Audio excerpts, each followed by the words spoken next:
السلام علیکم ورحمۃ اللہ وبرکاتہ. Surya Urdu primary school Nagarjuna Nagar Nanded online education کے سیشن میں جماعت پنجو مضمون سائنس سبق نمبر 4 ماحول کا توازن کا سوال جواب کی ملاقات آج ہم اس ویڈیو میں کریں گے. پیارے بچوں، جماعت پنجم کے پیارے بچوں، مضمون ماحول کا مطالعہ حصہ 1 سبق نمبر 4 ماحول کا توازن کے سوال جواب ملاقات اس ویڈیو میں کرنے والے ہیں. اسکرین پر نظر آنے والے ویڈیوز کو ہم کو دیکھنا ہے، سمجھنا ہے اور اپنی فیل کاپیوں میں ان سوالات کے جوابات کو لکھنا ہے. الف، کیا کریں گے بھلا؟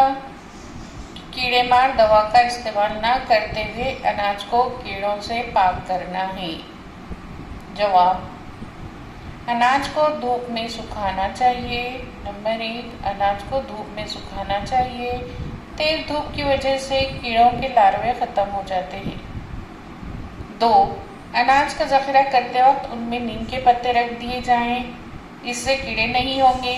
3، بیجوں پر مٹی کی تہ چڑھا دیں تو وہ محفوظ رہیں گے. 4، جہاں اناج کا ذخیرہ کیا جا رہا ہے وہ جگہ خشک اور سرد ہونی چاہیے، ہوا کی آمد و رفت جاری رہے، اس کا خیال رکھا جائے. اس طرح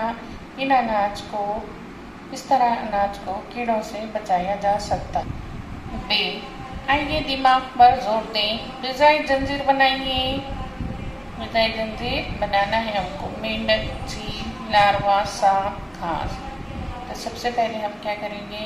سورج کی روشنی، پھر گھاسوں پہ لاروہ بنے گا، لاروے کو مینڈک کھائے گا، مینڈک کو سانپ اور سانپ کو چیل. اس طریقے سے یہ ہم غذائی زنجیر کو بنائیں گے.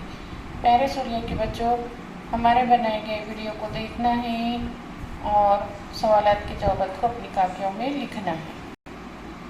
سوال نمبر 1، غذائی زنجیر سے کیا مراد ہے؟ مثال لکھیے. جواب: نمبر 1، ایک جاندار اپنی غذا کے لیے دوسرے جاندار پر انحصار کرتا ہے، اس لیے وہ ایک دوسرے سے زنجیر کے مانند جڑے رہتے ہیں. اس زنجیر کو غذائی زنجیر کہتے ہیں. 2، نباتات سورج کی روشنی کی مدد سے اپنی غذا خود تیار کرتے ہیں. کیڑوں کے لاروے نباتات کے پتے کھاتے ہیں. ان کیڑوں کو ناک توڑا اپنی غذا بناتے ہیں. ناک توڑا کو چڑیاں کھاتی ہیں. یہ غذائی زنجیر کی مثال ہے. سورج کی روشنی، نباتات، لاروے، ناک توڑا، چڑیا. سوال نمبر 2، ماحول کا توازن کس طرح برقرار رکھا جاتا ہے؟ جواب: کسی بھی ماحول میں غذائی زنجیریں اور غذائی جان موجود رہتے ہیں. اس وجہ سے مختلف جانداروں کے درمیان باہمی عمل ہوتا ہے.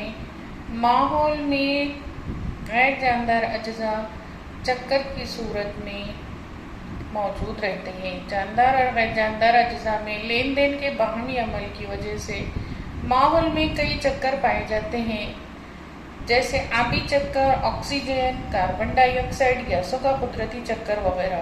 ماحول میں پائے جانے والے چکر اور جاندار غیر جاندار میں آپس میں لین دین کا عمل ہوتا رہتا ہے. اس لیے ماحول میں موجود زنجیروں میں کوئی رکاوٹ پیدا نہیں ہوتی. ماحول میں تمام چکر مکمل طور پر جاری رہیں تو ماحول کا توازن برقرار رہتا ہے. دال، نباتات کی نشو و نما کے لیے زمین میں پائے جانے والے کون سے مادوں کا استعمال ضروری ہے؟ جواب: نباتات اپنے نشو و نما کے لیے زمین سے معدنیات اور دیگر ضروری اشیاء زمین سے حاصل کرتی ہیں. نمبر 2، زمین میں پائے جانے والے مفید مادے مردہ حیوانات، نباتات کی گھاس پھوس اور تنکے اور فضلے کے تجزیے کے ذریعے مٹی میں شامل ہوتے ہیں. 3، یہ تجزیہ زمین میں موجود خوردبینی جانداروں کے ذریعے عمل میں آتا ہے. ان مفید مادوں کے استعمال سے نباتات تیزی سے نشو و نما پاتی ہیں. صحیح ہے یا غلط لکھیے. نمبر 1، ماحول میں خوردبینی جانداروں کا شمار ہوتا ہے. صحیح. 2، حیاتی تنوع کو برقرار رکھنا ضروری ہے. صحیح. 3، ناک توڑا پرندے کو کھاتا ہے. غلط. میرے بچوں، اس طریقے سے ہمارا سبق نمبر 4 کے سوال جواب یہاں پر ختم ہوتے ہیں. اسکول بند مگر تعلیم جاری، اس مقصد کے تحت آپ کے ویڈیو کی اسکرین پہ سوال جواب دکھائے جا رہے ہیں۔ ان سوال جواب کو لکھنا ہے، اچھی طریقے سے یاد کرنا ہے۔ آئندہ ویڈیو میں آئندہ نئے سبق کے ساتھ ملیں گے۔ اللہ حافظ۔